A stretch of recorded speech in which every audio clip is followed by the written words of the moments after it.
नमस्कार। Exams questions के PYQ video series में आपका स्वागत है। आज के वीडियो में उत्तर प्रदेश PCS द्वारा 1999 के प्रीलिम एग्जाम में पूछे गए इंडियन पॉलिटी के सभी प्रश्नों का डिटेल्ड एनालिसिस प्रस्तुत किया जाएगा। चलिए शुरू करते हैं।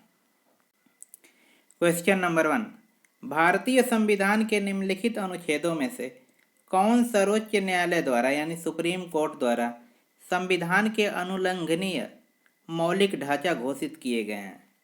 पहला, अनुच्छेद 32, दूसरा अनुच्छेद 226, तीसरा अनुच्छेद 227, चौथा अनुच्छेद 245।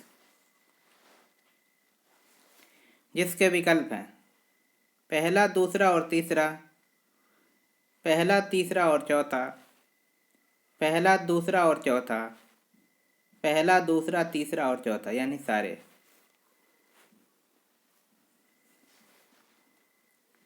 जिसका सही जवाब है चौथा, पहला, दूसरा, तीसरा और चौथा।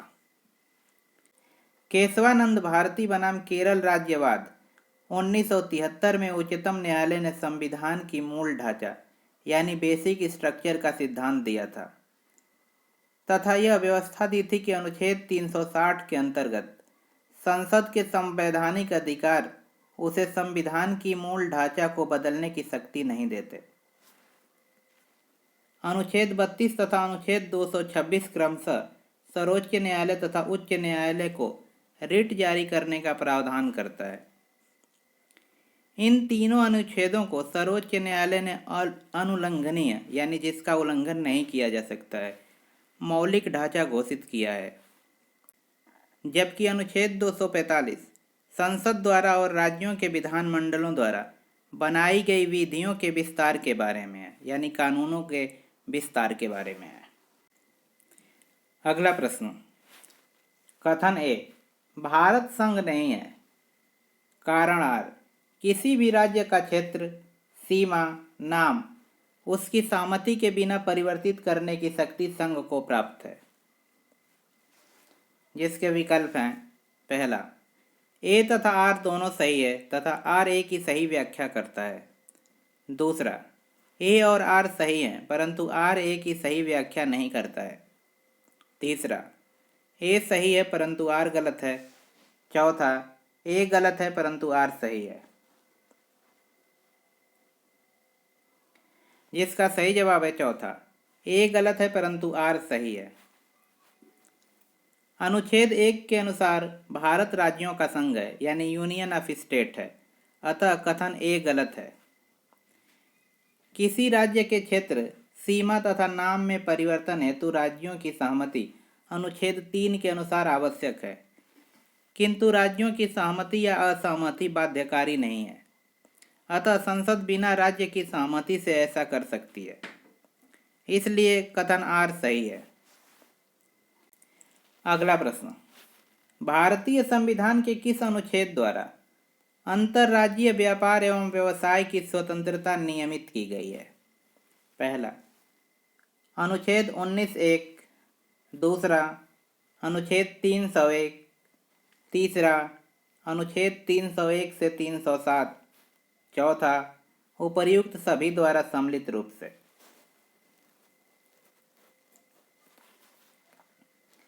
जिसका सही जवाब है चौथा, उपर्युक्त सभी द्वारा सम्मिलित रूप से। भारत के संविधान के अनुच्छेद 19(1) ई द्वारा सभी नागरिकों को कोई उपजीविका, व्यापार तथा कारोबार करने का अधिकार दिया जाता है। अनुच्छेद 301 द्वारा व्यापार, वाणिज्य और समागम की स्वतंत्रता है। अगला प्रश्न, सूची 1 को सूची 2 के साथ सुमेलित कीजिए तथा नीचे दिए गए कूट से सही उत्तर चुनिए। सूची 1 में संविधान की अनुसूचियां दी गई हैं तथा सूची 2 में उनमें शामिल विषय दिए गए हैं। सूची 1 में चौथी अनुसूची, छठवीं अनुसूची, 8वीं अनुसूची तथा 9वीं अनुसूची। सूची 2 में भूमि सुधार, भाषा, राज्यसभा तथा जनजाति।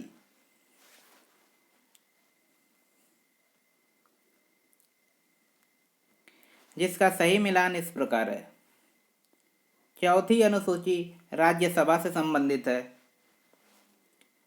छठवीं अनुसूची जनजातियों से संबंधित है यानी एसटी से संबंधित है।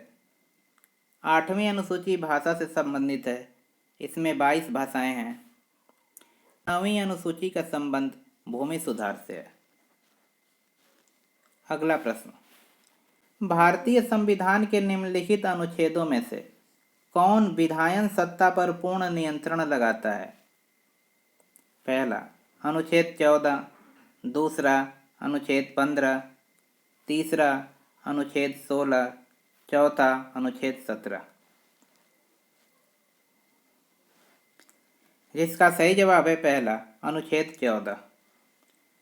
भारतीय संविधान का अनुच्छेद 14 विधायन सत्ता पर पूर्ण नियंत्रण लगाता है तथा इस अनुच्छेद द्वारा प्रत्येक नागरिक यानी नागरिक और गैर नागरिक दोनों को मूल अधिकारों की सुरक्षा प्रदान की जाती है तथा उसे भारत के राज्य क्षेत्र में विधि के समक्ष समता और विधि के समान संरक्षण से वंचित नहीं किया जा सकता। अगला प्रश्न, कोई भी संविधान संशोधन कानून भारतीय सर्वोच्च न्यायालय द्वारा असंवैधानिक घोषित किया जा सकता है यदि वह पहला वर्तमान द्विस्तरीय संघीय व्यवस्था के स्थान पर 3 स्तरीय व्यवस्था स्थापित करता है, दूसरा विधि के समक्ष समान अधिकार को भाग 3 से हटाकर संविधान में अन्यत्र कहीं रखता है, तीसरा कार्यकारिणी की संसदीय व्यवस्था के स्थान पर अध्यक्षात्मक व्यवस्था रखता है, चौथा सर्वोच्च न्यायालय के भार को कम करने हेतु एक संघीय अपीली न्यायालय स्थापित करता है।